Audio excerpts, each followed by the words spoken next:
don't have any qualms about the fact that climate change is here for real. I mean, excluding Trump.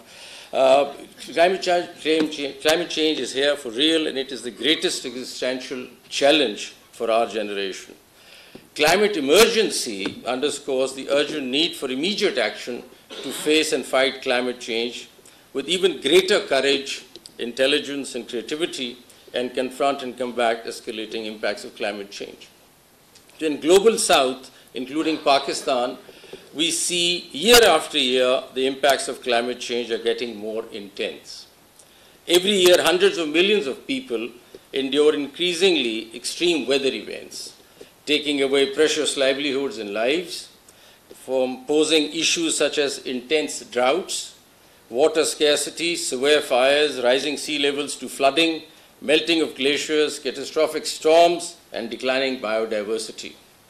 Pakistan makes a tiny contribution to total global greenhouse gases emissions, but it is amongst the countries most vulnerable to climate change, and it is the 8th most affected country due to climate change in the world. For Pakistan, the more immediate and pressing task is to prepare itself for adaptation to climate change and to attend to the loss and damage caused by the climate change, while simultaneously addressing other true planetary crises, the loss of biodiversity and the challenge of pollution and waste that we just heard about. I wish to underline that in the environmental cases of 1990s, courts, and why I talk about judiciary, because I think judiciary did take a lead on environmental movement in this country, and we have one of the leaders sitting right here, Dr. Parvez Hassan, and you can't forget Shaila Zia. These were our main iconic cases that moved the agenda. The Constitutional Court actually moved the environmental movement in this country. The executive didn't do much about it. I think it all came from the judiciary initially, and then sort of translated into climate justice, which I'll just explain in a while, how we moved on from environmental justice onto climate justice. I wish to underline that in the environmental cases of the 1990s, courts primarily focused on penalizing industries or polluters and directed governments to implement policy changes aimed at improving the environment. However, the critical aspect of finance, or more specifically nature finance, was never part of the discussion. And this is, in retrospect, I'm highlighting.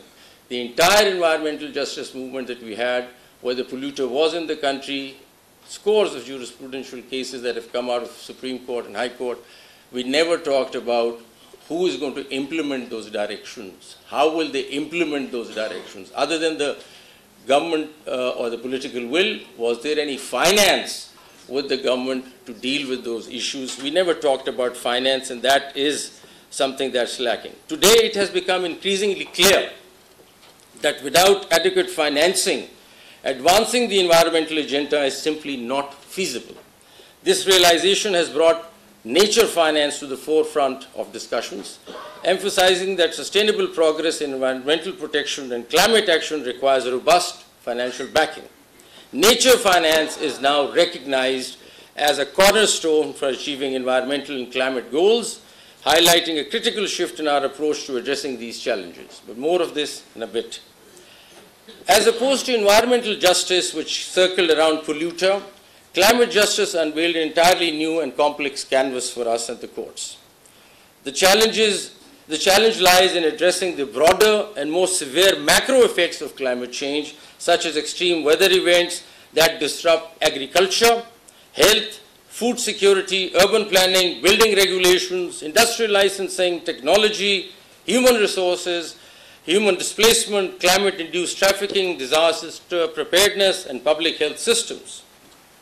Climate justice emerges as a broader and more nuanced framework than traditional environmental justice, especially for the Global South.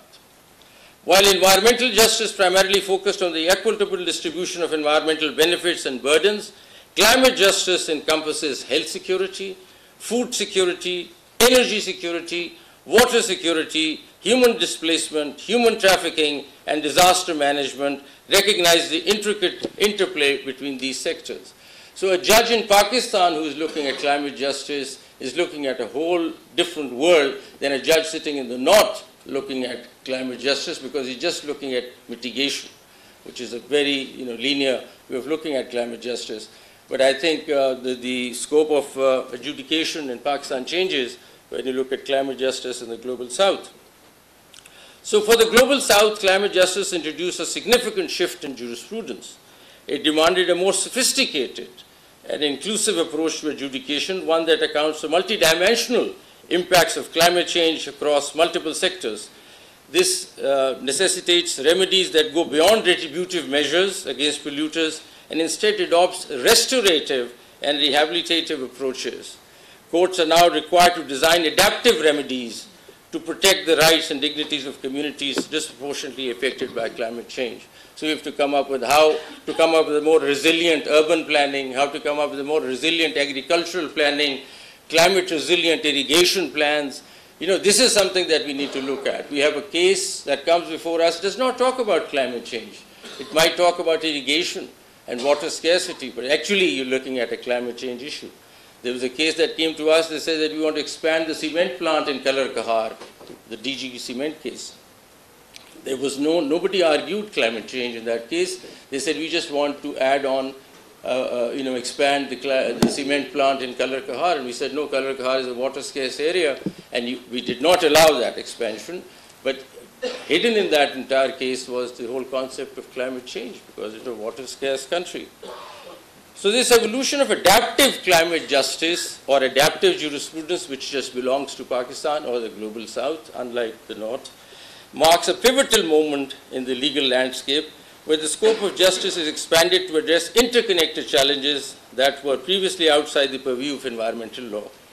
We now suggest climate resilient urban planning, agriculture, irrigation, farming practices, etc. So the scope increases.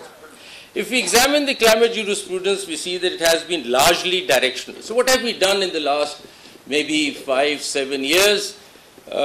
Coming up with very interesting jurisprudence which has been globally quoted now, especially Asghar Laghari case and some of the others. People talk about it internationally. But what has happened in Pakistan? Has anything changed as far as climate justice is concerned? No, I would imagine. Because all we did was we gave directions. Please do fix this. Please go do fix this. Come up with a new plan to do this. But never figured out whether at all the government had political will, that's the side. Did they ever have the money to do this? Or did they have the budget to do this? We never talked about it somehow. The government never raised this question before us either. So while the courts kept on directing in Asghar Laghari, DG Cement, and a number of other score of cases that we'll do this, CDA was directed to come up with a design which is climate resilient. All buildings in Islamabad should be urban climate resilient. But nothing really happened. The directions are there, they've been quoted all over the world, the jurisprudence is very robust and exciting, but nothing happens on the ground. So debate and discussion at the recent COP29 at Baku brought a fresh perspective of what is really not happening. To address these challenges, to achieve meaningful adaptation or to succeed in a claim for loss and damage caused due to climate change, climate finance becomes an indispensable lifeline. So climate change may be global, but the solutions are not shared equally. Those with resources hoard them, leaving the most vulnerable to perish, said Greta Thunberg. So for a country like Pakistan, which is highly vulnerable to climate change, the availability of robust financial resources is critical for building resilience and protecting its people. Climate finance supports adaptive measures like food defenses, flood defenses, drought-resistant crops, sustainable urban infrastructure, and community-based disaster response systems. Climate finance ensures that individuals can live lives marked by dignity and security, with access to basic needs such as clean water, safe shelter, reliable food supplies. So in essence, climate finance is not just an economic necessity, it is a moral imperative. It ensures that the most vulnerable, who have contributed the least to global emissions, have the resources to adapt, survive and thrive in the changing world. For Pakistan, climate finance is not merely a tool for policy, a foundation of hope for the future, where every citizen can live with dignity, security and promise of a better tomorrow. So climate finance is not about helping, it is about restoring justice in a system that is fundamentally skewed against the global south. Climate finance refers to what? Where do we get this climate finance? So climate finance refers to local, national or transnational financing drawn from public, private and alternative sources of financing that seeks to support adaptation actions that will address climate change. Its origins trace back to the 1992 United Nations Framework Convention on Climate Change, the UNFCCC, which establishes the principle of common but differentiated responsibilities and respective capabilities. This principle acknowledges that while all nations share a common responsibility to combat climate change, developed nations bear a greater burden due to their historic contributions to greenhouse gas emissions. So ensuring climate finance, and this is the judicial approach, or at least what we're thinking now, and I don't know how the executive looks at it, but this is how the judiciary is probably going to look at it. Ensuring climate finance is therefore the most pivotal part of climate justice. I think the next decade, the jurisprudence that's going to come out of Pakistan should be talking about how do we go about getting in climate finance and how best could we arrange that. So climate finance is actually our lifeline, if you look at it, that can help us strengthen our infrastructure, agriculture, water management, economic inequality, and disaster resilience. The climate finance is going to do all this. And it must be mobilized on an unprecedented scale and be accessible in a timely manner to those who need it the most. So without climate finance, our right to life, which is Article 9 of the Constitution, our right to human dignity, which is Article 14, is under threat to our understanding. Therefore, climate finance in countries from the global south like Pakistan is fundamentally a human right. And that's what I want to underline.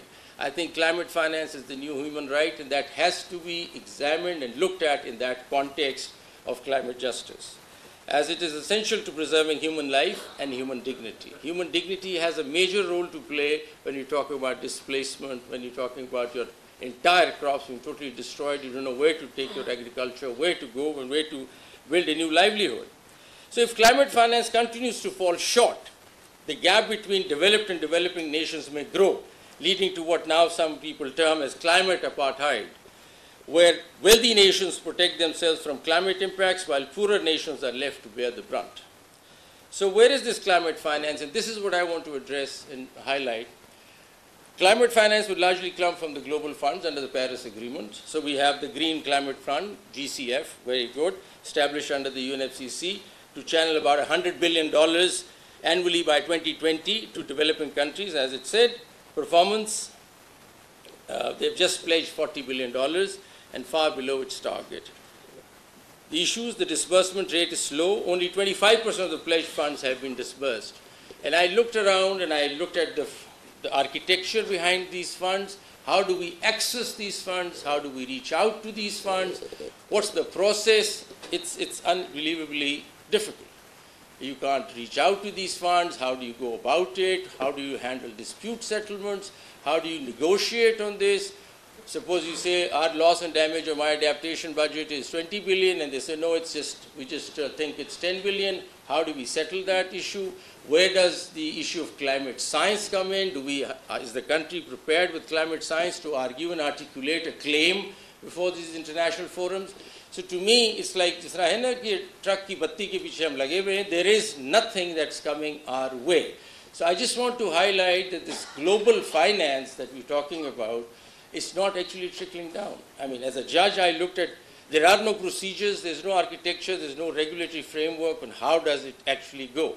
It falls outside our jurisdiction, we can't really enforce it, for which I propose that there has to be an international climate court because there's no way you police all these things, but there is no mechanism available, and that sort of worries me because this is going on for such a long time and nothing is trickling down. Similarly, adaptation fund, so there is nothing really that's coming down. The loss and damage mechanisms are also there, but emerging under decisions made under COP27 to address irreparable climate losses in vulnerable nations. Now, let me highlight that loss and damage is an immediate requirement. You need that money immediately.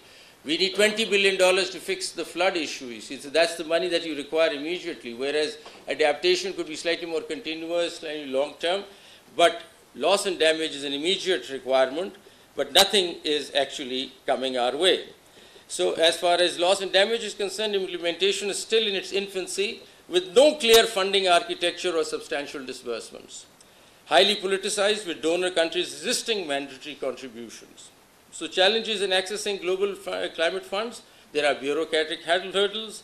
Then we have stringent eligibility criteria which we cannot meet, inequitable distribution, larger developing countries with better institutional capacities like India and Brazil often secure more funds, leaving smaller or more vulnerable nations behind.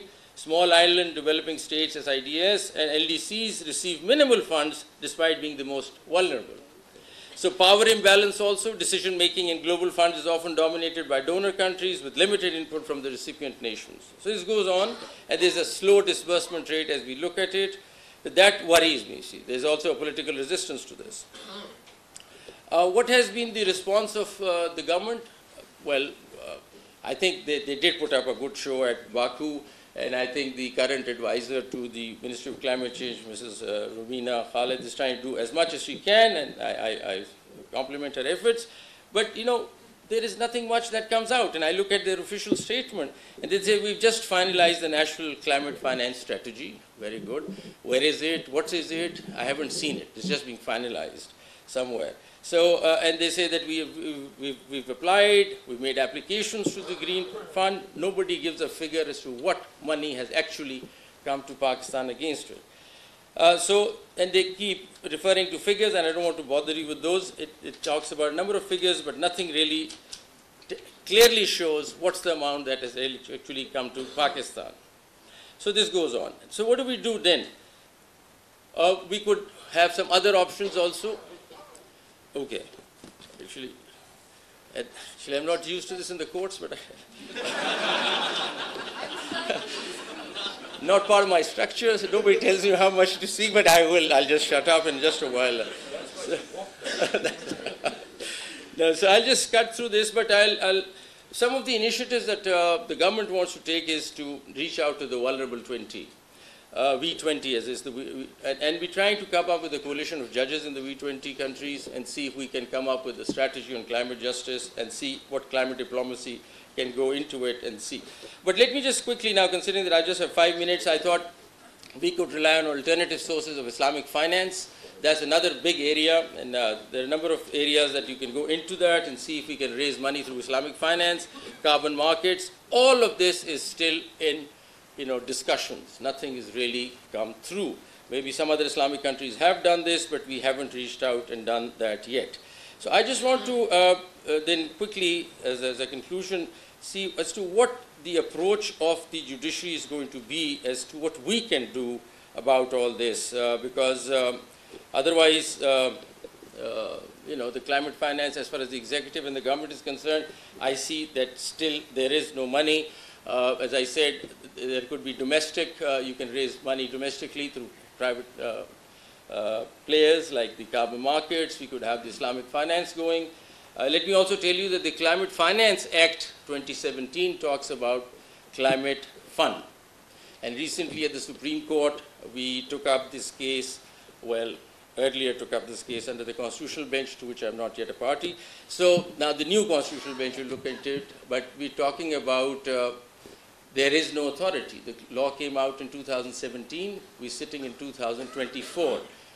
There is no authority, climate change authority, which is an apex body looking at climate change in Pakistan. So there is no authority. So the court reached out to the government and directed them to come up with an authority. They're still working on it and interviewing people how to get the authority in place, and maybe they will soon do it. The second question that we asked them in the court was that under the law there is a climate change fund. Is there any money in the fund? Is the fund created? There is no fund established. Considering that climate change is the most serious existential threat Pakistan is facing, there is no climate change fund under the Climate Change Act 2017 as we speak, and nothing was allocated in the recent budget either, which is sad. So, secondly, there are no rules. Even if there was a climate change fund in Pakistan, how does an individual access it? If my lands have been destroyed because of climate change due to drought, how do I access the climate fund? What's the mechanism? What are the rules? What is the, how does this get, how do we work through this? We don't know. So the pattern globally, the pattern domestically is also the same as it is internationally. So what do? So how do the courts look at it? And that's, I think, we can kind of play a transformative role in this area, and that could be by considering, and I think the first and foremost is the recognizing climate finance as a fundamental right. So that's one, that's the beginning as far as we are concerned. I don't know what executive is doing, and I don't know what the politicians are up to, but at the courts we think recognizing climate finance as a fundamental right is important, because right to life, right to dignity, even right to fair trial could come into it, and right to non-discrimination. Courts can recognize climate finance as a fundamental human right, emphasize